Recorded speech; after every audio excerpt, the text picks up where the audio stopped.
Et bienvenue sur Footzone. Et les gars, la Coupe du Monde, c'est maintenant. Et aujourd'hui, on continue notre analyse de tous les groupes de la Coupe du Monde. Et aujourd'hui, on fait. Le groupe J, donc le groupe Argentine, Algérie, Autriche, Jordanie. C'est maintenant. Et alors, pour commencer, j'ai un peu te poser la question qu'on fait comme d'habitude. Qu'est-ce que t'en penses un peu de ce groupe? Moi, je trouve que c'est quand même un groupe qui est assez relevé, que malgré la faiblesse dans laquelle je me désole de la Jordanie, je pense que l'Algérie, l'Argentine et l'Autriche, ça reste des sélections qui sont quand même très sérieuses, qui sont très dangereuses et qui vont poser des problèmes quand elles sortiront des poules finalement. Donc oui, après, je pense qu'on n'est pas sur un des trois meilleurs groupes de la Ok, parce que compétition. voilà, on situe où par rapport aux autres? Je le mettrais entre le top 4 et le top 7, Ouais, j'entends. je pense. Moi, je mettrais 5-6. Ouais, c'est ça. C'est un groupe où il faut pas tomber, mais il y a pire. Et donc, non, je pense que. Mais ça reste un groupe qui est très intéressant. Je sais pas trop ce que t'en penses, toi. Ah, moi, je suis complètement d'accord. Pour le coup, au début, après, je pense qu'on était tous hype au tirage quand on a vu Argentine et Algérie. Sincèrement, c'est un tirage qui va faire parler, c'est sûr. Mais maintenant, même en se revoyant un peu les groupes, et en comparant avec ce qu'on a déjà fait, en fait, c'est un bon groupe. Un vrai bon groupe, avec trois nations qui peuvent vraiment se challenger. L'Autriche, en fait, on en parle très peu, mais ça reste une bonne nation, et sincèrement, j'ai vraiment hâte de voir. Bah oui, mais justement, je te propose de commencer par l'Argentine. Ouais, bien sûr, Les bien sûr. champions du monde en titre. En titre, et ça, c'est incroyable. Justement, l'Argentine, en préparation, ils ont été très convaincants, même si c'était pas vraiment des challenges insurmontables. Oui, voilà. Ils ont gagné 2-0 contre le Honduras et ils ont gagné 3-0 contre l'Islande. Voilà quoi. Ouais, classique. C'est en fait ce qu'on attendait d'eux. Déjà, moi, je vais peut-être commencer ce débat sur l'angle Scaloni, et sur l'angle aussi défense de titre. Oui. Forcément, ça fait très longtemps qu'une nation n'a pas réussi à défendre son titre. Mais si Scaloni la remporte, il aura remporté littéralement, depuis qu'il est entraîneur principal, tous les titres possibles avec l'Argentine. Ça serait incroyable. On mettrait où alors? Je pense que je le mettrais très haut. Juste pour le rappel, la dernière nation qui a défendu son titre, c'était le Brésil, Oui, c'est entre vrai. 58 et 62. Donc ça fait 75 ans qu'il n'y a pas eu de nation qui défendait son titre. Bien sûr. Et c'était même pas le même sélectionneur. Il y a eu un changement d'entraîneur entre les deux sélections du Brésil. Ça voudrait dire qu'il a gagné toutes les Et oui, c'est compétitions ça. internationales dans lesquelles il a participé. Ah, franchement, il serait, alors peut-être pas dans l'impact dans le jeu, parce que voilà, ça reste les sélections, mais dans le football de sélection, j'ai du mal à voir un entraîneur qui serait plus successful en fait que lui. Ce serait exceptionnel. Ça, Alors du coup, voilà, qu'est-ce que tu en penses qu'ils en sont capables, cette défense de titre? de faire le back-to-back, Ouais. forcément. Ah ouais, quand même. Je pense qu'ils sont tous gonflés à bloc Ok. parce que ça reste l'Argentine, ils sont champions du monde pour une raison. Et surtout, le fait que ce soit la dernière de Messi, pour moi, ça a quand même un gros effet sur le moral des joueurs. Un effet positif et un effet, tu pourrais dire galvanisant, où ils se disent, c'est la dernière, il y a une pression qui est énorme, mais c'est des joueurs de pression, c'est des joueurs qui Oui, bien savent sûr. gérer ces moments-là. Non, moi, je dirais pas que je suis confiant, mais pour moi, l'Argentine est facilement dans les trois favoris pour remporter le mondial à la fin. Ah ouais, tu vois, moi je vois pas du tout ça comme ça. Mm. Moi en fait, à l'inverse, je trouve que le moral, après, bon, ça reste une Coupe du Monde, tu peux pas être démoralisé pour une Coupe du Monde. Mais pour moi, j'ai presque l'impression, et c'est contradictoire parce que les défenses de titre, comme tu as dit, c'est exceptionnel, qui sont un peu, un peu moins motivés que la dernière fois quand même. Pour moi, c'était vraiment le moment de Messi. Ok. Là, t'as un Messi qui est en fin de carrière, on va en parler aussi. Est-ce que tu penses qu'ils ont encore cette flamme? Moi, je la ressens pas trop. Moi, je vois surtout, en fait, ce qui est intéressant, une nouvelle génération qui pousse, Mm. mais aussi, en fait, les finalistes les gagnants de 2022, ils sont très vieillissants. Je pense que c'est ça. Moi, ce que j'aimerais souligner et qui me rend très heureux, c'est de voir que Messi, il est plus entouré j'ai envie de te De dire, Plo, ouais, d'incapables, c'est ça. comme en 2018, comme en 2014, où il y a peut-être la moitié de l'équipe qui est au-delà d'oubliable, en fait. Ça a toujours été une bonne sélection, ça va. Oui, une bonne sélection, mais parce que tu avais le meilleur joueur du monde. En 2018, je me rappelle, il y a des matchs internationaux de Messi où, avant le coup d'envoi, il était comme ça. Oh, t'avais du Mascherano, t'avais pire quand même, Non, hein. je te jure. Non, mais Non. 2018, c'est la toute fin de Mascherano. Oui, mais t'avais quand même des joueurs ok. Quand ton milieu titulaire, c'est Ener Banega, je pense que ça te dit tout ce que tu dois savoir sur cette sélection. Ouais, ok, je peux entendre. Moi, c'est plutôt sur le coach. Oui, Moi, je pense qu'on n'a jamais eu un coach aussi fort que c'est Scaloni qui a ça. réussi à canaliser ça. Oui, j'allais y venir. Et surtout, t'as cette nouvelle génération, t'as les énormes talents. Je pense par exemple à Nico Paz, mais t'as aussi Ouais, du Simeone et du Julian Alvarez qui a step up énormément depuis la dernière Coupe du Monde. Et t'as Scaloni, ouais, clairement. qui arrive à contenir toutes ces émotions-là C'est ça. et en fait, pour moi, il gère tellement bien le post-Messi et la préparation du passage de bâton, que même si, bon, il révolutionne pas le jeu, mais même sans faire le back-to-back, moi, j'ai énormément d'estime pour lui. Ok, bah tu sais quoi, parlons un peu de ces transitions post-Messi. Mm. Bah déjà en commençant par Messi. Mm. Qu'est-ce qu'on attend de Messi pour cette Coupe du Monde? Parce qu'en réalité, il a un peu complété le jeu. C'est bon, c'est terminé. Mais est-ce que tu penses qu'il a encore cette envie, cette qualité technique, même s'il est un peu en pré-retraite aux États-Unis, pour aller chercher, pour porter cette sélection comme en 2022? Bah, je pense qu'il a un record à chercher. C'est le Ouais, meilleur buteur de l'histoire de la compétition. c'est vrai, c'est vrai. Le meilleur buteur de l'histoire, c'est Miroslav Klose, qui en a marqué 16, et Messi, il a 13. Donc il est un peu serré avec Mbappé qui a 12, mais je pense que sur cette Coupe du Monde, en tout cas, Messi pourrait battre le record. Tu penses qu'il le fait? Je pense, ouais. Ok. Marquer 3 buts, au moins légalisé, Bon, avec un petit penalty dans le lot. au moins. Mais non, il peut chercher le record du coup, et je pense Ouais. que ce record le motive. Après, bon, on sait qu'une Coupe du Monde, c'est toujours, c'est quand même énorme, et je pense que en gagner une, c'est cool. En gagner deux, ça le mettrait dans un cercle encore plus fermé. Ah oui, clairement. Donc non, j'en attends quand même beaucoup de lui. Mais tu penses dans le jeu, il est capable vraiment d'être ce joueur central, d'être le meilleur joueur de cette équipe? Oui. Encore aujourd'hui? Ah, j'en suis convaincu. Ok. Et j'avais vu, je sais plus qui, mais j'avais vu, je crois que c'était un journaliste qui disait la Coupe du Monde c'est génial parce que tous les 4 ans on se rend compte que c'est toujours Messi le meilleur joueur du monde. Et je crois en cette phrase, je suis convaincu qu'elle est vraie. Et on sera vraiment. Je pense qu'on assistera quand même toujours à du grand Messi, même Ok, si ce ok, sera ok. évidemment pas à la hauteur de 2022 où il marchait sur l'eau. Mais non, ce sera du très beau jeu, ce sera du très beau Messi, et ce sera une très belle équipe d'Argentine, de toute façon. Ouais, bah voilà, bah, tu parlais un peu de cette transition, donc on a abordé l'angle Messi. Mm. Maintenant, la transition, c'est quoi un peu tes joueurs à suivre de cette génération un peu montante? Bah, moi, j'adore Nico Paz, Ouais. forcément. Après, Mais tu penses qu'il aurait du temps de jeu?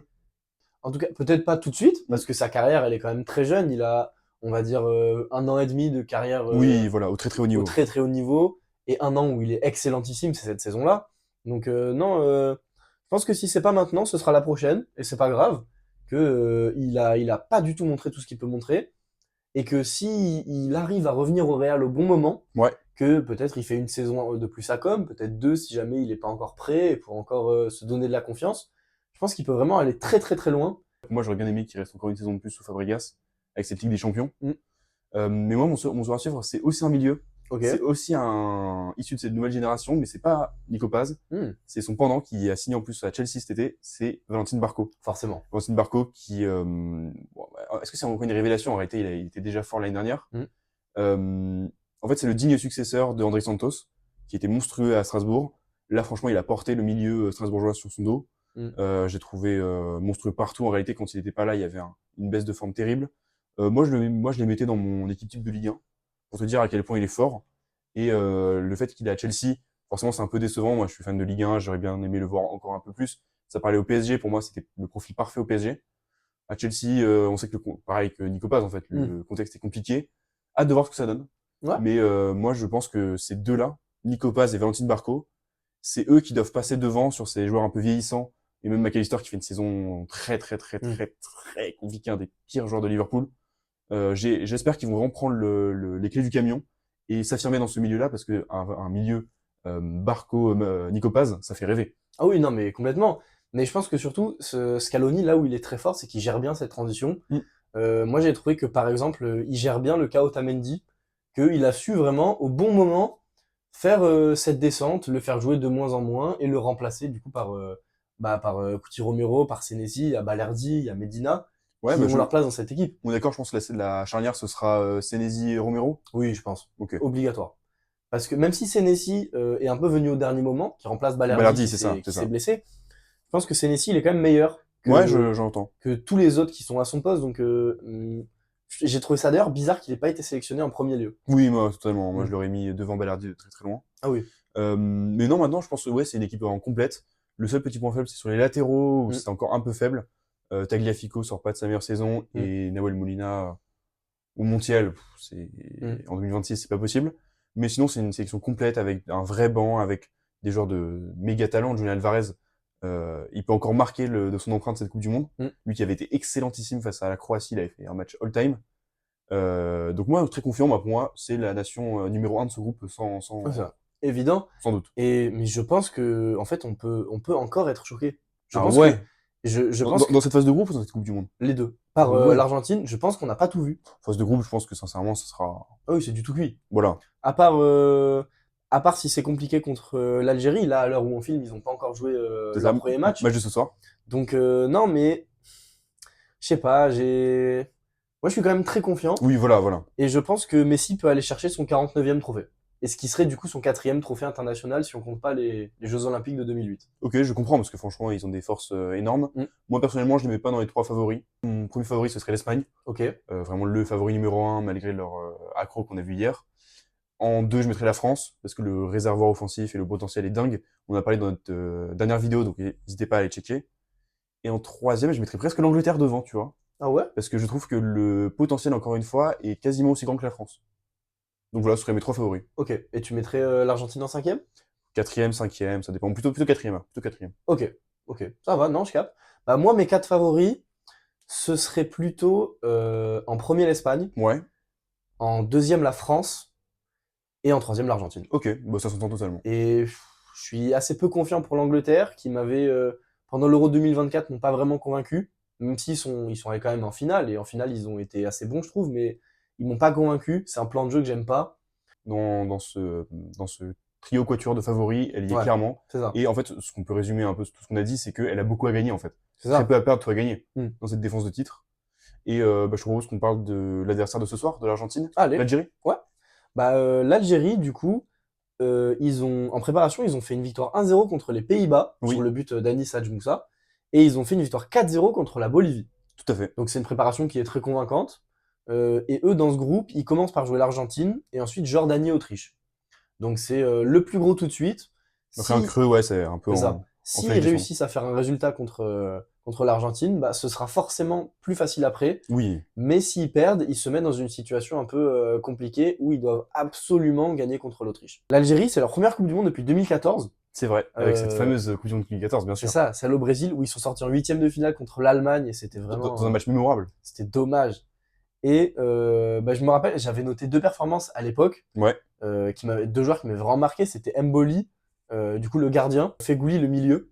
Donc c'était vraiment, juste pour donner des noms comme Oui, ça, bien hein. sûr, bien sûr, bien sûr. C'était une équipe que j'avais beaucoup aimée, que j'avais beaucoup suivie. Et bah, je pense que non, vraiment, il y a des attentes sur eux qui sont forcément fortes. Ouais, t'en penses quoi? Est-ce que tu penses qu'ils vont répondre à ces attentes ou pas? Non. Ok, alors, parce que moi je suis assez d'accord avec toi, pourquoi? Bah, parce que surtout leur Coupe d'Afrique, où moi je les avais trouvés plutôt pas mal quand même. Et en plus, en préparation, ils ont été assez forts. Mais je pense que cette équipe, elle a rarement été à la hauteur des attentes qu'on a placées en Mm, elle. mm, mm. Et que, bah, on l'a vu par exemple avec la série des Cannes, ils ont gagné celle de 2019. Et après, en 2021 et 2023, ils sortent en poule. 2023, c'est le désastre absolu. C'est encore pire quand ils perdent contre la La, la- Mauritanie. la Guinée aussi, c'était. Ouah, C'était horrible. Et ils avaient gagné aucun match en Cannes depuis, bah, du coup, Ouais, c'est 2019, la ça, victoire. c'est Et ça. ça s'est arrêté à Cannes 2025. Je suis assez peu confiant. Je sais que tout le temps, quand il y a des attentes placées en Algérie, elles se concrétisent pas. Ok. Et c'est peut-être un effectif qui gère assez mal la pression, je trouve. Ouais, moi je suis d'accord. En fait, bah, tu parles de cette série noire un peu des Coupes d'Afrique des Nations. Moi je pense que c'était un peu gentil sur leur CAN 2025. J'ai trouvé en fait très décevant et en fait j'ai trouvé vraiment le match Algérie-Nigeria où ils se font sortir. Mm. On va reparler du coach Petkovic que j'ai trouvé abominable sur ce match-là. Mais le match, il était très embarrassant. J'ai trouvé que le 2-0, c'était vraiment le score minimum. Tant, en fait, c'était des hommes contre des enfants sur le terrain. Ils se sont fait dominer dans tous les secteurs de jeu. Il y avait eu des changements qui n'avaient pas été faits, une composition incompréhensible, des performances abyssales. Alors c'est vrai qu'ils se sont repris. Alors, leur prépa est très satisfaisante. Mais je pense qu'en effet, sous la pression, c'est un effectif qui manque encore trop de confiance et trop de références Mm. depuis 2014 pour réellement prétendre en Coupe du Monde à une place très importante. Bah, complètement. Après, je te proposerais quand même de revenir sur Petkovic. Ouais, T'as des choses Petkovic, à en dire. moi je trouve que c'est pas vraiment un très bon coach. Je trouve qu'il est très limité tactiquement. Il sait faire des choses simples, mais très peu d'ambition. Avec les joueurs qu'il a, c'est vraiment dommage. Et je trouve, voilà, dans les grands rendez-vous, il s'est raté. Complet. J'ai trouvé que la décision d'avoir mis uniquement Amoura en pointe était désastreuse. J'ai trouvé que avoir mis Zerouki en Big 2026, Mm. 2025-2026, c'était ignoble. Même si Maza a fait une top can, en fait, il reste trop sur ses acquis. Et avec les armes qu'il a, Mm. il n'arrive pas à produire ce qui est attendu de lui. Ok, je Donc capte. moi, je suis très sceptique. Toi, je sais pas ce que t'en Et penses. surtout, on parlait de Scaloni et du cas de la gestion Messi. Je trouve que Petkovic gère très mal le poste Mahrez. Ouais, Et que c'est Mahrez, ce poste d'ailier droit, il l'occupe depuis une dizaine d'années à peu près. c'est ça. Et à la CAN, en fait, il n'a pas fait de choix. Il a fait le choix, en fait, de la stabilité, mais Hmm. au dépend du sportif, en fait. C'est ça. En fait, on prend aucun risque en laissant Mahrez. On va pas bousculer les cadres, on va pas changer la hiérarchie de l'équipe. Mais en fait, on joue avec un joueur en moins. En fait, c'est un Mahrez qui arrive plus, qui est vieux et qui, je pense, à qui on devrait donner moins de responsabilités à cette Coupe du Monde. Ouais, totalement d'accord. Pour moi, Mahrez, en fait, je pense qu'il peut encore apporter parce que avec la passe, Hmm. c'est encore un joueur qui est techniquement fort. Mais en fait, physiquement, c'est dans le foot en plus, avec l'intensité Hmm. du football moderne, pour moi, c'est rédhibitoire. Pour moi, justement, il serait bien plus intéressant en sortie de banc, avec voilà 20 minutes pour vraiment s'exprimer, pour trouver des passes, des centres très intéressants. Mais en titulaire, pour moi, c'est vraiment se tirer une balle dans le pied. Et on l'avait vu contre le Nigeria, ça n'avait pas du tout marché. Et d'ailleurs, toi, du coup, tu voudrais voir son remplaçant. Mon joueur à suivre, j'avais noté Anis Adjmoussa, C'est ça. qui est un joueur que j'adore. Il est au Feyenoord, il est Il va partir cet été. forcément. Voilà. C'est obligatoire qu'il parte. J'ai vu que Chelsea était intéressé, qu'il y avait l'OM qui était intéressé aussi. C'est un profil qui attire beaucoup, forcément. Un milieu offensif qui peut jouer ailier, qui est super technique, qui est Ouais. super rapide, très bon passeur, qui tire bien. Je trouve que il a un peu tout. Et je trouverais ça vraiment regrettable que pour sa première Coupe du Monde, il ait pas de temps de jeu en fait. Mm. Et qu'on la donne à un Mahrez qui, au-delà d'avoir rien à gagner, a tout à perdre. Parce que là, en fait, c'est sa légende qu'il est en train C'est d'entacher, ça, c'est Mahrez. ça, c'est Et ça. c'est sa legacy qu'il avait construit avec toutes ces années, qui en fait est en train de partir en miettes parce que ses performances sont plus du tout à la hauteur. Mais c'est la faute de Petkovic pour moi. Ah Parce que oui, Mahrez, il est ce qu'il est. Il a choisi une pré-retraite en il y est Arabie pour rien. Saoudite. Voilà. Son niveau physique est bas. Hmm. Tout le monde le sait. C'est la faute de Petkovic de forcer à être Oui, titulaire alors qu'il n'a pas les qualités physiques pour assumer un match. absolument. Mahrez, il y est pour rien. C'est lui, juste, il est là, il joue. S'il est appelé, il vient, il joue. Pas de problème. Mais je trouvais ça quand même dommage pour l'Algérie en tant que sélection de pas faire jouer Anis Adjmoussa, qui sort, pareil, qui sort d'une très grosse saison à Feyenoord, pour du coup la dernière Coupe du Monde de Mahrez et la première d'Anis Adjmoussa. Ouais, pareil. Bah, moi, du coup, mon joueur à suivre, c'est pareil. C'est en fait un représentant de cette nouvelle génération. Mm. C'est Maza, qui avait fait une top CAN. En fait, je trouve que c'est un joueur qui est techniquement monstrueux. Et c'est dommage, justement, je pense, dans une équipe plus ambitieuse, dans le Maroc, par exemple. C'est un joueur qui se régalerait, je pense, avec Ouais. sa qualité technique, son pressing dans les petits espaces. C'est un régal à voir jouer. Mais moi, j'ai beaucoup d'attentes envers lui. C'est lui qui va être un peu le dépositaire du jeu pour faire la transition entre milieu et attaque et même pour. J'aimerais voir plus décisif. Ouais. Ça, c'est un truc que j'aimerais voir. Et franchement, super hâte de voir ce joueur. Oui, non, mais franchement, et même, je pense que la sélection d'Algérie peut vraiment nous choquer. Ouais, Et je pense que on a tous les deux des grandes attentes quand même. ouais. Où est-ce que tu les vois finir dans ce groupe? Moi, pour moi, je les vois finir troisième. Oh. Malheureusement, en fait, je trouve que ce qui est rassurant, c'est récemment la solidité défensive Hmm. qu'ils ont eue. Comme je t'ai dit, face au Nigeria, ça aurait pu faire bien plus. Même contre les Pays-Bas, ils ont été très très bons défensivement avec Lucas Zidane qui a sorti un match référence. Ouais. C'est rassurant parce que pour moi, c'était un gardien un peu moyen. Moi, je trouvais que Aïssa Mandi a fait une saison exceptionnelle avec Lille et c'est très rassurant de le voir en défense centrale. Ben Sebaini est toujours rassurant avec l'équipe nationale et Ryan Aït-Nouri est quand même bien mieux en sélection qu'en club. Ah oui, Ryan Nouri, il avait été acheté 37 millions d'euros l'été dernier, Ah, c'est beaucoup quand même. par City en provenance de Wolverhampton. Et en fait, c'est très compliqué pour lui. Ouais, Il ouais, arrive ouais. vraiment pas du tout à se faire une place dans cet effectif. Est-ce que tu penses que, on fait une petite parenthèse, hein, est-ce que tu penses que sous Maresca, il aura plus de temps de jeu ou pas? Oui, parce que pour moi, il peut assumer un peu ce rôle de Kukureya, Hmm. de projection, vraiment de plus de liberté offensive. Alors que Guardiola, il recherche un milieu qu'il n'est pas en fait. Ryan Nouri, pour moi, c'est vraiment un joueur euh, qui est plus dans sa projection, qui. Moi, je préfère quand il joue simple en fait. Ouais. Voilà. Ah oui, non, mais je suis d'accord. L'Algérie, tu le vois finir où? Mais je les verrai quand même finir deuxième, moi, l'Algérie. Ok. J'ai beaucoup d'espoir que j'ai placé dans cette équipe-là. J'ai passé un peu toute ma vie à les supporter. Je pense que vraiment, je peux pas accepter de les voir échouer. Il y a trop de talent en fait. Ouais, j'ai une Ouais. dissonance cognitive énorme qui fait que, quoi qu'il arrive, pour moi, ils vont passer. Et non, il y a trop de talent individuel. Par exemple, Maza, tu l'as dit tout à l'heure. Ouais. Pour moi, il joue parfaitement dans ce collectif-là. Il combine bien avec tout le monde. Donc, non, pour moi, il finirait quand même deuxième. Mais ce sera serré, c'est sûr. Ok. Et ça dépend beaucoup du match qu'ils vont jouer contre l'Argentine, qui, du coup, à l'heure où on se parle, n'est pas encore joué.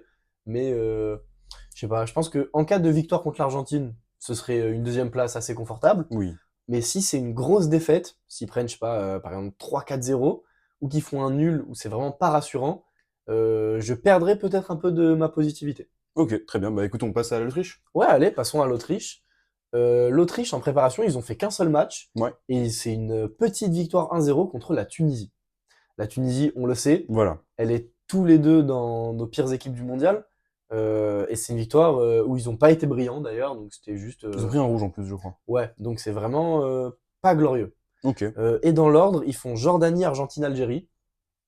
Je trouve ça plutôt positif de commencer par les 3 points faciles, si je peux Ok. me permettre. Ouais, clairement, Je clairement. sais pas trop ce que t'en penses. Mais pour se mettre en confiance un petit peu. C'est ça, et surtout pour lancer un effectif, pour lancer vraiment un tournoi.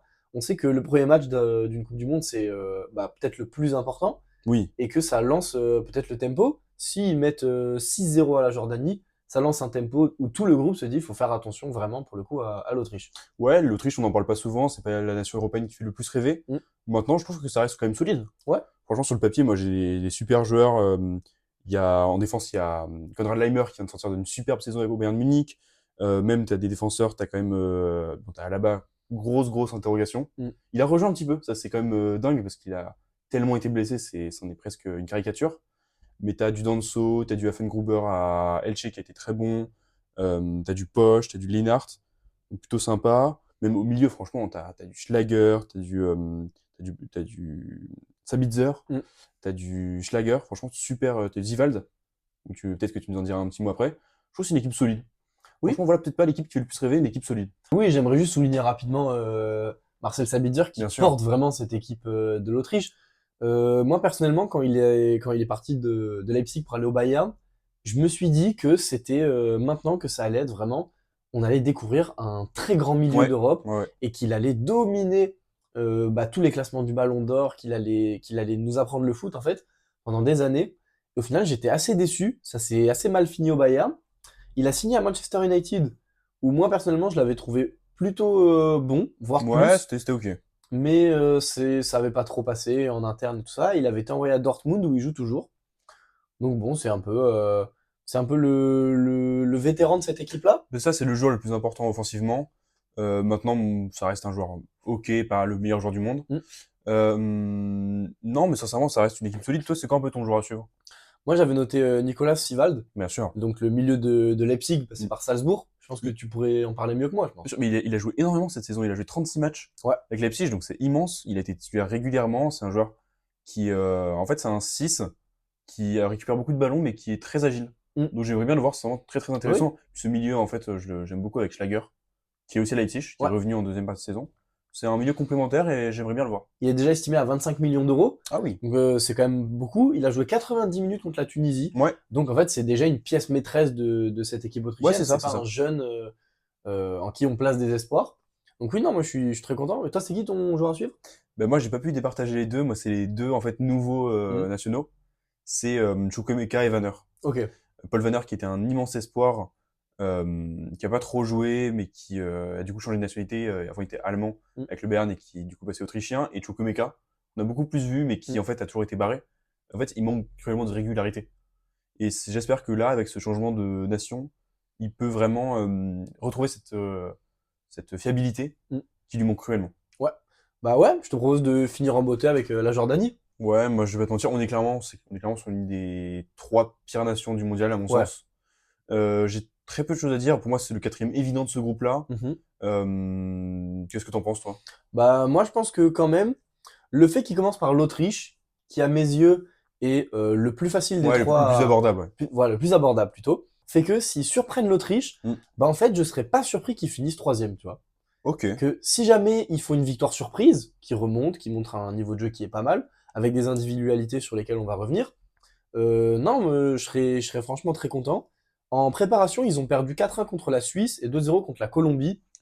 Bon, c'est des évidences en fait. Ils sont à leur place. Oui, c'est ça. Face à des bonnes nations, en fait, ils sont à leur place. C'est ça. En fait, on s'attend pas d'eux à ce qu'ils gagnent contre des cadors mondiaux du foot. Mais non, mais j'ai quand même noté un joueur Vas-y. très intéressant, Odé Fakouri. Je le Ok. prononce très très mal. C'est pas grave. Non, c'est un ailier de Pyramids FC, un des 3 grands clubs égyptiens. Il est estimé à seulement 350 000 euros. Faut aller le chercher. Et Ça en dit beaucoup, ça en dit je beaucoup. suis très fier de l'avoir trouvé, celui-là. parce qu'il joue très très peu. Il signe en milieu de saison au Pyramide FC en provenance de Al Hussein FC, donc qui est en gros le grand club jordanien. Il a seulement 20 ans et il joue très très peu, mais je me suis fait chier. J'ai regardé des highlights, j'ai regardé les matchs que j'ai pu trouver de lui. Ouais, ouais. J'ai regardé si le Pyramids FC avait sorti des compos sur lui. Il est extrêmement technique et c'était même pas lui que j'avais pris de base. Enfin, j'étais en train de faire des recherches et je regardais le match contre la Colombie. J'avais trouvé un joueur qui était plutôt pas mal et sur lequel je me suis finalement pas penché. Et j'ai vu un moment sur un autre écran, j'avais un highlight et j'ai vu un ailier mais qui faisait c'est un éclair en fait. Ok. T'avais l'impression de voir Doku et c'était moi je suis devenu complètement fan de ce joueur. Il est super agile, super dribbleur, très très bon passeur, il a beaucoup de qualités athlétiques. Je suis vraiment très impatient de le voir. Il avait marqué un but incroyable dans la défaite 4-1 contre la Suisse Ah oui, j'avais vu. où Tamari lui fait une petite passe en retrait et il la met petit filet gauche en sortie de surface. Pour moi, ça le représente vraiment parce que au-delà d'être un ailier exceptionnel, il a beaucoup de qualités en fait de finition. On va pas s'emballer, c'est un Voilà, ailier. 350 000 valorisés quand même. Après parce qu'il est très jeune et il a très très très peu joué. Voilà, c'est pour Il a ça. même pas une saison entière en pro. C'est pour ça. Non mais je suis Non, enfin, mais c'est un peu l'espoir pour moi dans cette équipe-là avec évidemment Moussa Altamari sur lequel tu vas nous éclairer mais ouais, moi j'ai fait mon original, mais je pense qu'en fait on va découvrir tous ensemble en fait ce jour-là. c'est ça. Mais sur Moussa Altamari, en fait, c'est la valeur sûre. C'est l'une des seules valeurs en fait qu'on connaît Mm. réellement. Qu'est-ce que ça vaut? Moi, je suis très agréablement surpris. Je trouvais qu'il était un peu trop stéréotypé à Montpellier, où il avait fait une bonne vraie première partie de saison avant un peu de s'écrouler. Là, à Rennes, il a vraiment retrouvé un rôle qui est bien mieux, beaucoup plus collectif. Il joue un peu presque piston gauche, ailier gauche, et ça lui va très très bien. C'est un joueur qui est rapide, qui est très bon dribbleur, qui sait finir aussi. Mm. Les stats qui sont vraiment pas mauvaises. Il est pas loin du 10-10 en fait en Ligue 1. Non, moi je trouve que c'est vraiment un joueur solide de Ligue 1, très très hâte de le voir la saison prochaine en Europe. Mm. Mais voilà, ça reste un des seuls joueurs en fait. Est-ce qu'on n'a pas un peu peur que ce soit Altamari contre les autres en fait? Peut-être. Après, je pense que si tout le monde s'attend à voir un spectacle de ce Non, genre, bien sûr. on peut que être agréablement surpris Voilà, et que, j'ai envie de te dire, quand t'es au plus bas, la seule chose que tu peux faire, c'est remonter. très bien. Donc voilà, je pense que ça conclut très bien Tout à fait, tout à fait. ce groupe J. Je suis très content de l'avoir débriefé avec toi. En tout Ouais, cas, parfait, c'était un parfait. plaisir. Parfait. Merci de nous avoir regardés. C'était Foot Zone. À la prochaine.